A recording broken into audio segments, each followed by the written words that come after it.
कधी आत्मविश्वास असतो, कधी नाही, असं का होतं? आज आपण याचा शोध घेणार आहोत. नमस्कार मित्रांनो, मी गायत्री आणि तुम्ही ऐकत आहात द पर्पल चॅप्टर.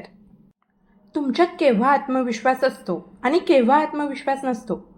खरं तर तुमचा स्वतःशीच चाललेला संवाद अनेक वेळेस आत्मविश्वास निर्माण करतो. तसाच तो नाहीसाही करतो. ज्यावेळेस तुम्ही तुमच्या बलस्थानावर जाऊन काम करता, तुम्ही तुमच्या स्ट्रेंथवर जाऊन काम करायला सुरुवात करता, त्यावेळेस तुमचा स्वतःशी असलेला संवाद बदलतो. तो सकारात्मक होतो. त्या संवादामुळे आपोआपच तुमच्या देहबोलीमध्ये आत्मविश्वास झळकायला लागतो. नागपूरमध्ये एका सभागृहात आत्मविश्वासपूर्ण संवाद कसा साधावा या विषयावर मी बोलत होतो. समोर जवळपास 800 ते 1000 लोक बसले होते. काही विद्यार्थी होते, काही व्यावसायिक होते, काही अधिकारी मंडळी होती. त्या सगळ्यांना मी विचारलं की संवाद साधताना तुम्हाला काय अडचण येते? तर एका मुलाने पटकन सांगितलं की मला स्टेजवर जाऊन बोलायची भीती वाटते, स्टेजची भीती वाटते. अनेक लोकांनी त्याला दुजोरा दिला. आम्हाला स्टेजची भीती वाटते, मंचाची भीती वाटते. यावर मी त्यांना विचारलं, इथे बसलेल्या सर्वांना मंचाची भीती वाटते का? आत्मविश्वास जाणवत नाही का? तर बहुतेकांनी उत्तरं दिली, हो, आम्हाला तिथे आत्मविश्वास जाणवत नाही. आत्मविश्वास केव्हा जाणवेल? चला, मी तुम्हाला एक प्रात्यक्षिक करून दाखवतो. असं म्हणून मी पुढं बोलणार. तेवढ्याच सगळ्यांच्या लक्षात आलं की माझा आवाज त्यांच्यापर्यंत जात नव्हता. माझा माईक बंद पडला होता. मी माईकवर हॅलो हॅलो म्हणतोय, बोटांनी टॅप करतोय, पण माईकमधून आवाज येईना. माझ्यासमोर माईक कंट्रोल करणारा बसला होता. तो तिकडनं मला खुणवत होता. त्याच्या खुणांचा अर्थ मला समजत नव्हता. माझा आवाज येत नाही म्हटल्यावर समोरही शांतता पसरली. तो माईकचा ऑपरेटर यांना एवढं साधं कळत नाही, अशा आविर्भावात लोकांच्या मधून चालत चालत मंचाकडे यायला लागला. त्याच्या चालण्याचा वेग वाढला होता. एवढ्या गर्दीतून तो मंचाकडे आला. मी म्हटलं, अहो, आवाज येत नाही. तुमच्या हाताने माईकचं बटन बंद झालं, त्याने जोरात सांगितलं. त्याच्या बोलण्यात आवेश होता. डोळ्याचा रोख माझ्या डोळ्याकडे होता. त्याच्या बोलण्यात आत्मविश्वास झळकत होता. हसत हसत त्याने माझ्यासमोर माझ्या माईकचं बटन ऑन केलं. बोटांनी टॅप मारला. जोरात फुंकलं. हॅलो हॅलो म्हणाला. हॅलो हॅलो म्हणताना त्याची नजर सर्व प्रेक्षकांकडे होती. परत त्याने माझ्याकडे बघितलं. त्याच्या बोलण्यामध्ये आत्मविश्वास होता आणि हाही भाव होता की एवढं साधं कसं तुम्हाला कळलं नाही. याच आविर्भावात तो आपल्या जागेकडे निघाला. जागेवर जाऊन बसणार तेवढ्यात मी त्याला थांबवलं आणि 1 मिनिट, तुम्ही जरा परत या ना माईककडे. तो परत पुढे आला. तुम्ही कुठे राहता? तुमच्याविषयी या सर्वांना माहिती सांगा ना. मी असं म्हणताच त्याचे डोळे विस्फारले. त्याच्या डोळ्यातील भाव बदलला. अहो, मी काय सांगणार? तुमचा इथला अनुभव सांगा. मी त्याच्याशी संवाद साधण्याचा प्रयत्न केला, मात्र त्याचे पाय थरथरायला लागले. मी त्याला म्हटलं की ठीक आहे, तुम्ही जागेवर जाऊन बसा. मग मी समोरच्यांना विचारलं. एकच माणूस आहे. आधी मात्र आत्मविश्वासाने पुढे आला. माझ्याकडे त्यांना असं बघितलं की तुम्हाला एवढी साधी गोष्ट कळत नाही.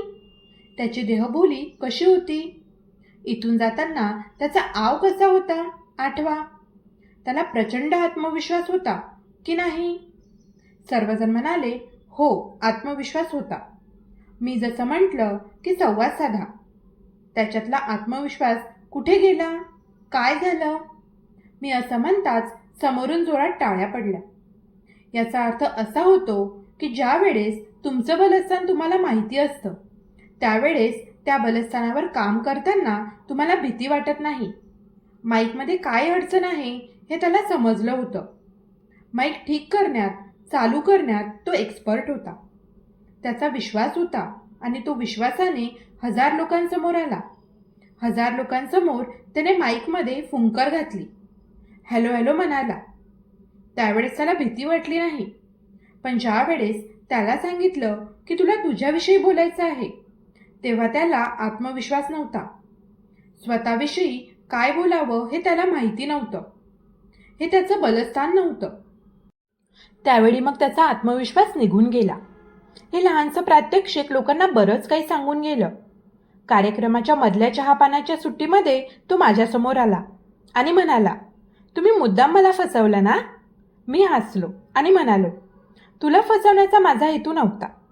मला बाकीच्यांना सांगायचं होतं की तुमचं बलस्थान कसं काम करतं.